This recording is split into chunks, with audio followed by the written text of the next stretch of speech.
Good afternoon, folks. Robert Chappell here, Executive Editor of Madison365 with your daily update for March 1st, the first day that Dane County no longer requires masks indoors. The University of Wisconsin campus will continue to require masks until March 11th. But as far as, some businesses and private establishments will still require masks. But pretty much anywhere in Dane County, anywhere in the state of Wisconsin now, other than maybe the city of Milwaukee. I'm not sure if city of Milwaukee has expired yet or not. But we're mask free in Dane County. We'll see what happens, right? We'll get to the COVID data in a bit. But first, I want to hit some local news.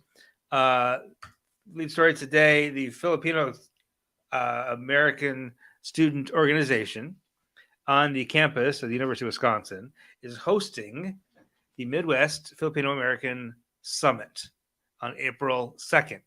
This is going to be the first post-pandemic event for this organization. There's about 80 Filipino American students on campus that are members of this organization. And they're expected to draw somewhere between 400 and 600 Filipino students from 7 states for that summit on April 2nd. It's the first post-pandemic. They're expecting a higher than normal turnout just because people are excited to get back together. And that's an important organization for, relatively small group of students who are away from home and enjoy finding community together in an organization. I spoke with the secretary of the organization, and you can learn more about that at Madison365.org today. Also today, we learned that the University of Wisconsin-Oshkosh has been approved to offer a Hmong Studies certificate. And this is Dr. Maitzi Tao, who is the director of the Hmong Studies program. She's a medical anthropologist and was hired by the UW-Oshkosh to start this Hmong Studies program in 2020. This follows a relatively ugly racist incident during the student elections in 2019. There was already talk about starting a Hmong Studies program, and that this sort of ugly incident sort of accelerated that, and is launching next fall as a certificate program. It's a 12-credit certificate. There's 2 required classes and then a handful of electives you can choose from to get the other 6 credits. The plan, according to Dr. Tao, is to expand this into a minor and then ultimately a major. There are 2 other programs in the Wisconsin, one at UW-La Crosse, one at UW-Eau Claire, and one at UW-Milwaukee. 3. So this is the 4th certificate program. You can also, if you're at Wisconsin, at the big school, University of Wisconsin-Madison, you can get a degree, a major in Asian American Studies with a Hmong Studies emphasis. So it's a thing that's happening around Wisconsin, not very much else in the United States. I mean, Wisconsin has one of the largest Hmong populations in the United States, so it does make sense here. Dr. Tao is from the Oshkosh area. She went to Madison for undergrad and got a PhD at Minnesota and is now sort of come home. So that was a really fascinating conversation. The UW-Oshkosh is undertaking a really intentional effort to be more diverse and more inclusive, and this new certificate program is a part of that. So I have that story for you at Madison365.org. Also today, the relatively newish organization called Own It, Building Black Wealth, has invested $105,000, giving $15,000 grants to 7 Madison families who are connected to or have children attending one city schools. So this is a collaboration between Own It, Building Black Wealth, which is an organization designed to limit substantial barriers to wealth and home ownership for Black families in the greater Madison area, and One City Schools, which is the charter, the now officially K-12 charter school, serving primarily Black and Brown families in Madison. The ambassador from the United States to the United Nations, Linda Thomas Greenfield, has been announced as the UW-Madison spring commencement speaker. She will speak on Saturday, May 14th at Camp Randall Stadium. She earned a master's degree from the University of Wisconsin in 1975 and was awarded an honorary doctoral degree in 2018, a year after she retired from a 35-year career in foreign service, and was appointed as the ambassador to the United Nations in November of 2020. Finally, today, at the national level, this is Secretary of the Interior Deb Haaland, the first Indigenous woman to hold a cabinet level position in the United States federal government. She announced in November that there's a specific word that English speakers use. When I was growing up, I thought it just meant Native American woman. It does not. It's actually a misogynistic, sexist, and racist slur. So I'm not going to repeat it. But there's a lot of places in this country, including a place in Madison, named with this word.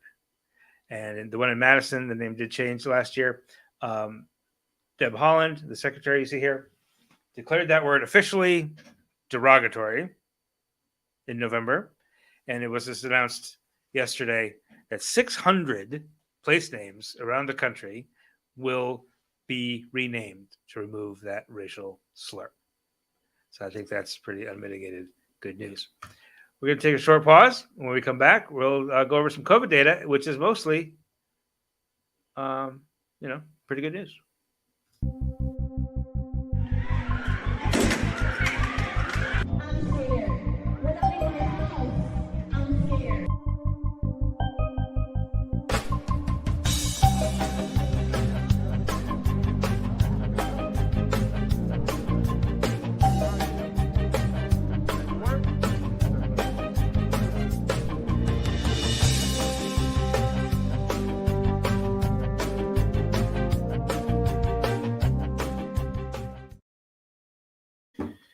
All right, looking at the COVID data today, everything is looking pretty,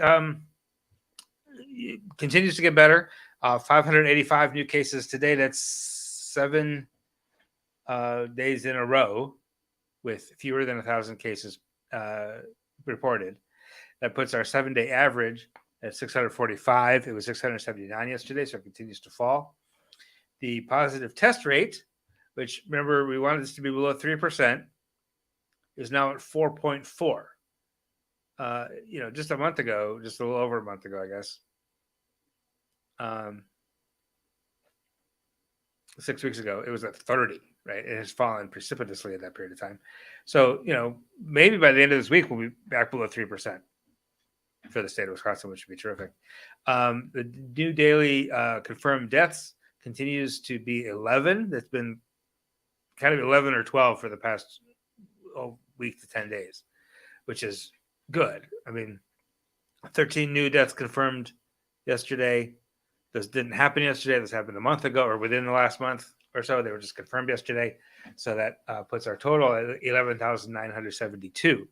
That the death total never really spiked the way cases did, which is why we never want to look at just one number, right? Now, hospitalizations today is my one little grain of salt for today. Hospitalizations did go up slightly, less than 1%, about 1%. 511 currently hospitalized. That's 6 more than yesterday. 95 of those, about 20%, are in the ICU. That's up 7 from yesterday. Now these are numbers are both down by a lot in the past week, right? So if you look at a 7-day window, they're falling rapidly, but they're just up slightly for the day. So I would expect that tomorrow they'll be headed back down.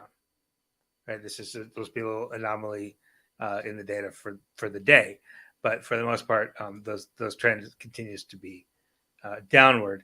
We're also our hospital capacity is relatively healthy at 186 ICU beds available today. That got as low as 39 at one point for the entire state. So that is looking pretty robust. There are still spots where it's hard to get in the ER. It's hard to find a hospital bed in some areas, but for the most part, things are much, much more sane and much more normal on that front as well. So that's what I have for you today. Have a wonderful evening, and we will we'll be back tomorrow with to continue the news. And until then, where's my graphics? There we go. I had to find my little video thing to click. This is what happens when you're like a one-man band running a show like this, that I've got to talk and run the thing. So every once in a while I lose my place. So sorry about that. Have a great evening. We'll talk to you soon. This is 365 Media.